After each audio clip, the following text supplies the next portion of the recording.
नमस्कार. आज आपण नंदापूर तालुका जिल्हा जालना या ठिकाणी आलेलो आहोत. या ठिकाणी आपण कापसाच्या प्लॉटला व्हिजिट देण्यासाठी आलेलो आहोत.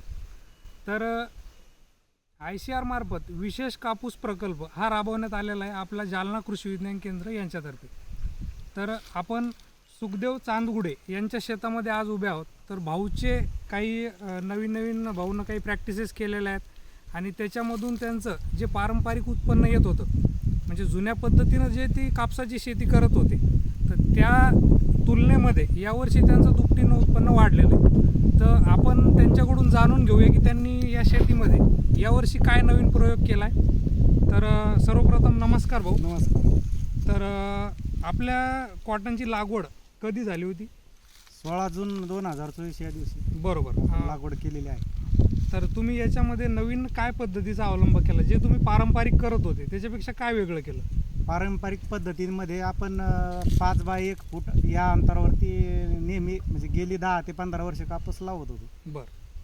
ह्या वर्षी कृषी विज्ञान केंद्र जालना येथे दादा लाड कापूस तंत्रज्ञान या विषयावरील व्याख्यानामध्ये आम्हाला कापसाची घन लागवड पद्धतीबद्दल माहिती मिळाली. बरं. त्याचे फायदे कळाले आणि त्यानुसार आपण 3 बाय 1 फूट या अंतरावरती लागवड केलेली आहे. बरोबर.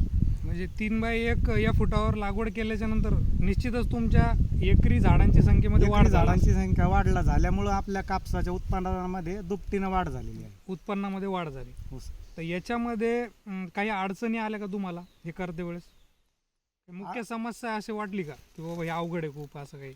थोडा त्रास जाणवला अंतर मशागत फवारणीला वगैरे, पण मग उत्पादन दुप्पट होणार आहे ह्या हिशोबानं मग ते त्रास थोडासा का आम्ही सहन करून पूर्ण कामं वेळच्या वेळ घरच्या घरी केले आहे.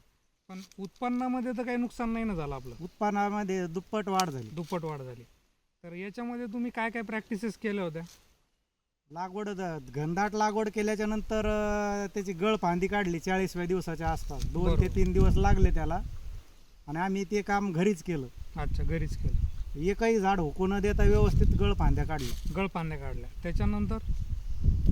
त्याच्यानंतर मग वाढ रोधकाची फवारणी केली शिफारस केलेल्या दिवसाप्रमाणे. बरोबर. म्हणजे जेव्हा आपल्या कापसाच्या झाडाची हाईट 3.5 फुटाच्या वर जायला लागते, म्हणजे आपल्या कमरेपासून वरती कापूस यायला लागला की त्यानंतर आपल्याला त्याचं डिटॉपिंग, शेंडा खोडणे किंवा PGR काही वापरावं लागतात, ज्याच्यापासून कापसाच्या पिकाची वाढ थांबते व पाते आणि बोंडाची संख्या वाढते. ही प्रॅक्टिस भाऊने अतिशय सुंदरपणे वेळेवर आणि एकदम चांगल्या प्रकारे केलेली आहे. तर त्यामुळे त्यांना चांगलं उत्पन्न या प्लॉटमध्ये मिळालेलं आहे. तर भाऊ, एका एकरमध्ये यावर्षी आपल्याला किती उत्पन्न झालं? यावर्षी एका एकरामध्ये आम्हाला 9 क्विंटल उत्पादन झालेलं आहे. 9. आणि याआधी आपल्याला किती होत होतं? याआधी 4.5-5 क्विंटल पर्यंत उतारा येत होता एकरी. बरोबर. म्हणजे पूर्ण पावसाच्या पाण्यावर कोरडवाहू शेती कोरडवाहू पद्धतीनुसार आहे की नाही? म्हणजे याला काही अतिरिक्त खर्च न करता नाही. खताचे डोस किती दिले? खताचा डोस लागवडी वेळेस एकच बेसल डोस दिला होता. त्याच्यानंतर काही नाही, फवारणीमधून दिलेला आहे एक मात्रा. एक खताचा डोस आणि निव्वळ पावसाच्या पाण्यावर एकरी 9 क्विंटलपर्यंत भाऊंनी उत्पन्न काढलेलं आहे. सर्व शेतकरी बांधवांना विनंती आहे माझ्याकडून की सर्वांनी हे करायला पाहिजे, आहे की नाही भाऊ? म्हणजे फायदा आहे निश्चितच, याच्यामध्ये फायदा आहे. दुपटीनं उत्पादन वाढ झालेली यावर्षी. चालेल. धन्यवाद.